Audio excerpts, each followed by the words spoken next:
আসসালামু আলাইকুম।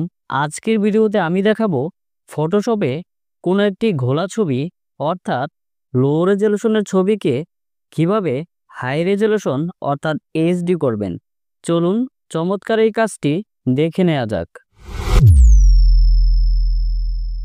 প্রথমেই ফটোশপে ছবিটিকে ওপেন করে নিব। তারপর কিবোর্ড থেকে Ctrl+J প্রেস করে অথবা লেয়ারের উপর মাউসের রাইট বাটন ক্লিক করে একটি ডুপ্লিকেট লেয়ার তৈরি করে নেবেন। তারপর এখানে ফিল্টার এটিতে ক্লিক করে আদার এটিতে ক্লিক করে এখান থেকে হাই পাস এটিতে ক্লিক করে দিবেন। তারপর এখান থেকে রেডিয়াসটি একটু কমিয়ে দিবেন। তারপর এখান থেকে ওকে এটিতে ক্লিক করে দিবেন। এবার এখানে খেয়াল করুন ছবিটি নর্মাল মোডে আছে, এটিতে ক্লিক করে এখান থেকে হার্ড লাইট এটি সিলেক্ট করে দিব।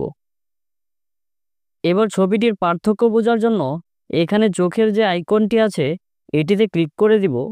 দেখুন ছবিটি আগের থেকে কতটা ক্লিয়ার হয়ে গেছে। এভাবেই আপনার প্রয়োজন মতো ছবির নয়েজ রিমুভ করে ছবির কোয়ালিটি বাড়িয়ে নিতে পারবেন। আশা করি আজকের ভিডিওটি অনেক বেশি উপকারে আসবে। এমন হেল্পফুল ভিডিও পেতে চ্যানেলটিকে সাবস্ক্রাইব করে পাশেই থাকুন। ধন্যবাদ।